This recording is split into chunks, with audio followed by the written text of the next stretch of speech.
விஜய் தேர்தல் பிரச்சாரத்தின் போது தாவேகா கட்சி அமைந்தால் 2500 ரூபாய் கொடுக்கப்படும் என்று தெரிவித்திருந்தார். ஏற்கனவே 1000 ரூபாய் கொடுக்கப்பட்டு வருகின்ற நிலையில் அது 2500ஆக உயர்த்தப்படும் என்று தெரிவித்திருந்தார்.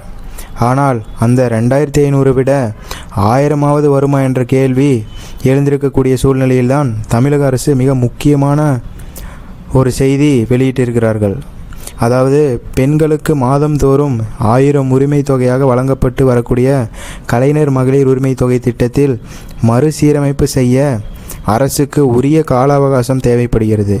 மே 2026 மாதத்திற்கான, அதாவது இந்த மாதத்திற்கான கலைஞர் மகளிர் உரிமை தொகை பயனாளிகளுடைய வங்கி கணக்கில் விரைவில் நேரடியாக வரவு வைக்கப்படும் என்று தமிழக முதலமைச்சர் விஜய் உத்தரவிட்டிருக்கிறார் என்று செய்தி வெளியிடப்பட்டிருக்கிறது.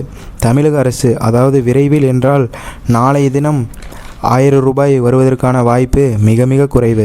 விரைவில் என்று தெரிவித்த காரணத்தால் அது அடுத்த ஒரு வாரத்திற்கு பிறகாகவோ அல்லது இந்த மாதம் இல்லை அடுத்த மாதமோ என்று எவ்வித கால நிர்ணயம் செய்யாமல் நாளைய தினம் வருவதற்கு வாய்ப்பு இப்போதைக்கு இல்லை என்பதுதான் இந்த செய்தியின் மூலம் தெரிய வருகின்றது. இதை கண்டித்து முன்னாள் முதலமைச்சர் மு.க. ஸ்டாலின் கூட ஒரு பதிவு வெளியிட்டிருந்தார். அதாவது மே மாதத்திற்கான கலைஞர் மகளிர் உரிமை தொகை 15ஆம் தேதி வரவு வைக்கணும். ஏற்கனவே இருக்கக்கூடிய திட்டத்தை தொடர இப்போ எதற்காக அவகாசம் தேவைப்படுகிறது என்று முன்னாள் முதலமைச்சர் மு.க. ஸ்டாலின் தெரிவித்திருந்தார். இந்நிலையில்தான் தமிழக வெற்றி கழகம் தேர்தல் பிரச்சாரத்தின் போது விஜய் வைத்த வாக்குறுதிகளில் மிக முக்கியமான வாக்குறுதி தாவேகா ஆட்சிக்கு வந்தால் 2500 ஒவ்வொரு மாதமும் பெண்களுடைய வங்கி கணக்கில் வரவு வைக்கப்படும் என்று தெரிவித்திருந்தார்.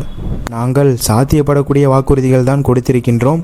மற்றவர்களைப் போல நாங்கள் வாக்குறுதிகளை கொடுத்து காலம் தாழ்த்துவதோ அல்லது அதில் ஏதேனும் ஒரு நிபந்தனைகளை ஒரு குறிப்பிட்ட தகுதியை நிர்ணயித்து அனைவருக்கும் கிடைக்க விடாமல் செய்வது, இதுபோன்று நாங்கள் எதுவும் செய்ய மாட்டோம். நாங்கள் செயல்படுத்தக்கூடிய சாத்தியமான வாக்குறுதியில்தான் கொடுத்திருக்கிறோம். ஆட்சிக்கு வந்ததும் உடனடியாக நடைமுறைப்படுத்தப்படும் என்று தேர்தல் பிரச்சாரத்தின் போது பல முறை விஜய் குறிப்பிட்டு பேசியிருந்தார். இந்நிலையில்தான் வழக்கமாக வரக்கூடிய 1000 ரூபாய் கூட கிடைக்குமா என்பது கேள்விக்குறியாக இருக்கின்றது. விஜய் அறிவித்த 2500 ரூபாய் கூட கிடைக்குமா என்பது ஒரு புறம் தாண்டி, ஏற்கனவே கடந்த திமுக ஆட்சியின் போது முதலமைச்சராக இந்த மு.க. ஸ்டாலின் கொடுத்த அந்த 1000 ரூபாய் ஆவது கிடைக்குமா என்பதுதான் 1,31,00,000 பெண்களுடைய எதிர்பார்ப்பாக இருக்கிறது.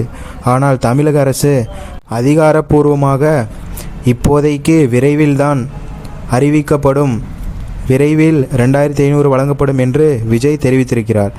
ஓகே நண்பா, இதே மாதிரி விஜயோட அப்டேட்டட் நியூஸ்க்கு நம்ம சேனலை சப்ஸ்கிரைப் பண்ணி நோட்டிஃபிகேஷன் பெல் ஐக்கான ஆல் கொடுத்து சப்போர்ட் பண்ணுங்கள். நன்றி.